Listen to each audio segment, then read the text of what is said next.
আচ্ছা, মুসলমানদের কলেমা শুধু কি লা ইলাহা ইল্লাল্লাহ, না তারপরে আছে মুহাম্মাদুর রাসূলুল্লাহ? আছে না নাই? কোথায় আছে?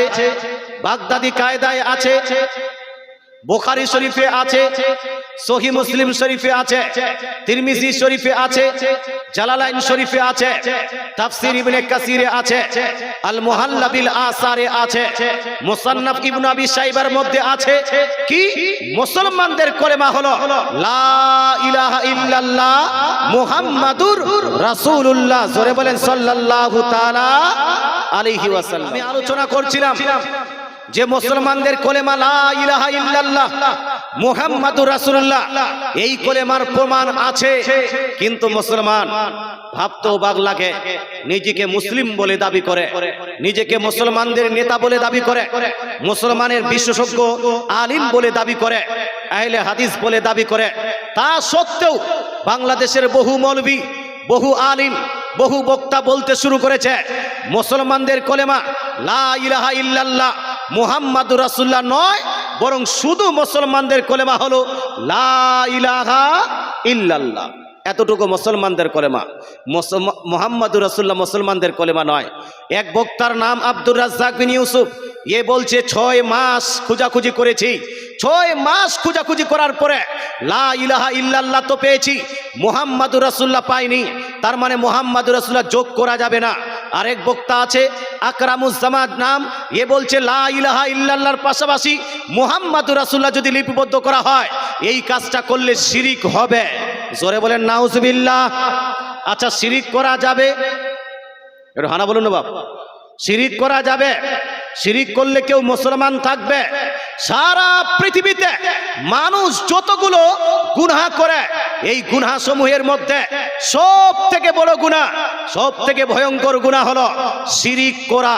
আল্লাহ তাআলা কোরআনুল মাজিদ ফুরকানুল হামিদের মধ্যে সূরা নিসা আয়াত নম্বর 48 এর মধ্যে ইরশাদ করেন, ইন্নাল্লাহা লা ইয়াগফিরু আন ইউশরাকা বিহি ওয়া ইয়াগফিরু মা দুনা যালিকা লিমান ইয়াশা।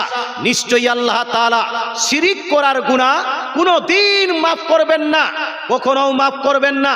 শিরিক ব্যতীত অন্য কোন যদি গুনাহ হয়, আল্লাহ চাইলে মাফ করে দিবেন। জোরে বলেন সুবহানাল্লাহ। বুঝা গেল শিরিক করলে এই গুনাহ মাফ হবে না। সূরা লুকমান আয়াত নাম্বার 13 নম্বর আয়াতে আল্লাহ তাআলা বলছেন, ইন্নাশ শিরকা লা যুলমুন আযীম। নিশ্চয়ই শিরিক হলো সব থেকে বড় গুনাহ, সব থেকে বড় অত্যাচার, সব থেকে বড় জুলুম। মুসলমান কেউ যদি শিরিক করে, তার ঠিকানা কোথায় হবে? জান্নাত না জাহান্নাম? এই জান্নাত না জাহান্নাম? আপনি বলছেন জাহান্নাম, কেউ হয়তো বলতে পারে জান্নাত, কিন্তু আমার নবী, আপনার নবী, দয়ার নবী, মায়ার নবী আজ থেকে প্রায় 1500 বছর পূর্বে ইরশাদ করে গেছেন। হাদিসটি বুখারী, মুসলিম, তিরমিজি, নিসাই, আবু দাউদ, ইবনে মাজাহ প্রায় প্রত্যেকটা হাদিসের কিতাবে লিপিবদ্ধ আছে। আমার রাসূলুল্লাহ বলছেন, মাম্মাতা ইউশরিকু বিল্লাহি শাইয়া দাখালান নার। পৃথিবীতে থাকাকালীন কোন ব্যক্তি যদি শিরিক করে আর শিরিকের অবস্থায় যদি মারা যায়, সে যদি তওবা না করে ওই অবস্থায় যদি মারা যায়, আমার নবী বলছেন শিরিক করে সেই অবস্থায় মারা গেলে এই ব্যক্তি জান্নাতে যাবে না, এর ঠিকানা হবে চিরতরে জাহান্নাম। আগে নবীজি ইরশাদ করেন, ওয়া মাম্মাতা লা ইউশরিকু বিল্লাহি শাইয়া দাখালাল জান্নাহ। আর যদি কোনো ব্যক্তি, পৃথিবীর মানুষ কেউ যদি মারা যায় আর সারা জীবন সে যদি শিরিক না করে, অন্য কোনো গুনাহ করেছে, চুরি করেছে, মিথ্যা বলেছে, কিন্তু শিরিক করেনি, মুসলমান কেউ যদি শিরিক না করে আর সেই অবস্থায় যদি মারা যায়, তাহলে সেই ব্যক্তির প্রসঙ্গে নবী বলছেন তার হিসাব কিতাব হওয়ার পরে সে একদিন না একদিন জান্নাত যাবেই যাবে। জোরে বলেন সুবহানাল্লাহ। তাহলে সর্বদা every time you have to careful, আপনাকে সচেতন থাকতে হবে যেন আপনার জীবনে কোনো শিরকি কাজ না হয়। এবার বলুন, এক মৌলবী বলল লা ইলাহা ইল্লাল্লাহর পাশাপাশি মুহাম্মাদুর রাসূলুল্লাহ যদি বলে দেওয়া হয় তাহলে শিরিক হয়ে যাবে। এটা যদি তার কথা মেনে নেওয়া যায়, আপনারা বলেন তো আমাদের এলাকায় যত মুসলমান নামে পরিচিত ব্যক্তি আছে সবাই লা ইলাহা ইল্লাল্লাহর পাশাপাশি মুহাম্মাদুর রাসূলুল্লাহ বলে না? বলে না? এই বলে না? যদি বলে থাকে তাহলে সেই বক্তার অনুযায়ী এই মুসলমান নামে পরিচিত ব্যক্তিরা একটাও জান্নাতে যাচ্ছে না, কারণ নবী বলেছেন শিরিক করলে জান্নাতে যাওয়া যাবে না। এই মুসলমান আপনাকে বলতে চাই, আমাদের আহলে সুন্নাতুল জামাতের মত কি, আমাদের আহলে সুন্নাতুল জামাতের পথ কি? হানাফি মাযহাবের মত এবং পথ কি? হানাফি মাযহাব আহলে সুন্নাতুল জামাতের পন্থা বলছে একজন ব্যক্তি যদি সারা জীবন লা ইলাহা ইল্লাল্লাহ বলে, লা ইলাহা ইল্লাল্লাহ বলে যায়, লা ইলাহা ইল্লাল্লাহ বলে যায়, আর মুহাম্মাদুর রাসূলুল্লাহ না বলে জান্নাত তো যাওয়া দূরের কথা, সেই ব্যক্তি মুসলমান হতেই পারে না। জোরে বলেন সুবহানাল্লাহ। লা ইলাহা ইল্লাল্লাহ বললো, মুহাম্মাদুর রাসূলুল্লাহ বললো না, মুসলমান হবে? হবে? হবে না। কিন্তু কেউ বলছে লা ইলাহা ইল্লাল্লাহ বললেই মুসলমান। এই মুসলমান আপনাকে বলতে চাই, আমি বলেছিলাম এরা এর প্রমাণ পায় না। আচ্ছা, দু চারটা প্রমাণ দিলে আপনারা কি রাগ করবেন? রাগ করবেন? যারা যারা শুনতে চান, আমি বেশিক্ষণ আপনাদেরকে বিরক্ত করব না।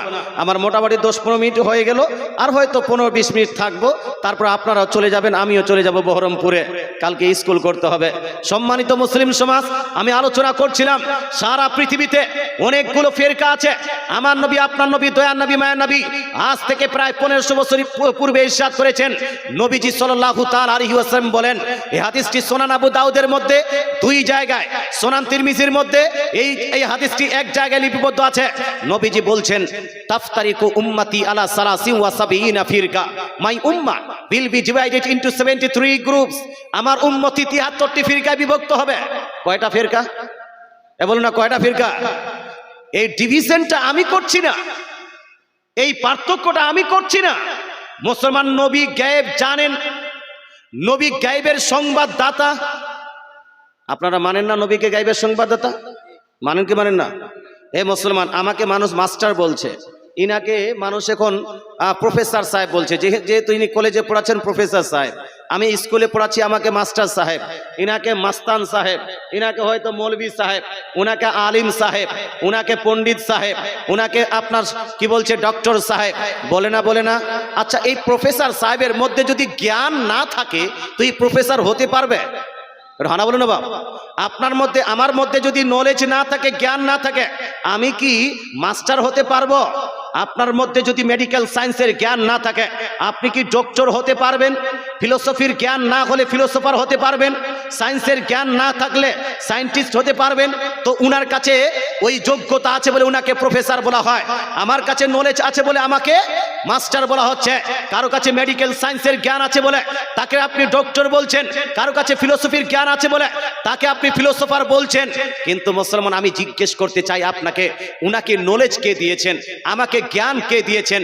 ফিলোসফারকে ফিলোসফি জ্ঞান কে দিয়েছেন?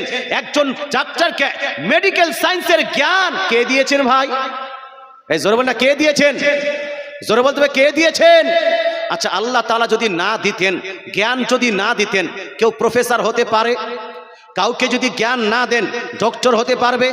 কাউকে যদি জ্ঞান না দেন ফিলোসফার হতে পারবে? কাউকে যদি জ্ঞান না দেন মাস্টার হতে পারবে? পারবে না। তো যা জ্ঞান পৃথিবীতে আছে, যতগুলো নলেজ এডুকেশন পৃথিবীতে আছে, সমস্ত নলেজ জ্ঞান প্রদানকারী কে? ধরুন না, কে? আমার নবী, আপনার নবীও বলেছেন, হাদিসটি বুখারী শরীফ জিলদ নম্বর 1 চ্যাপ্টার অফ নলেজের মধ্যে লিপিবদ্ধ আছে।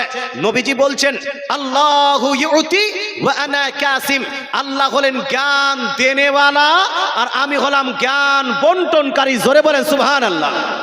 তো জ্ঞান দিচ্ছেন কে? নলেজ দিচ্ছেন কে? আল্লাহর নাম যত নিবেন তত নেকি হবে না গুনাহ? মন্টুর নাম নিলে নেকি হয় না, ঝন্টুর নাম নিলে নেকি হবে না, পিন্টুর নাম সারা জীবন যদি নিয়ে থাকেন একটাও নেকি হবে না। কিন্তু আল্লাহর নাম একবার নিলে কমসে কম 40 খানা নেকি হবে। জোরে বলে সুবহানাল্লাহ।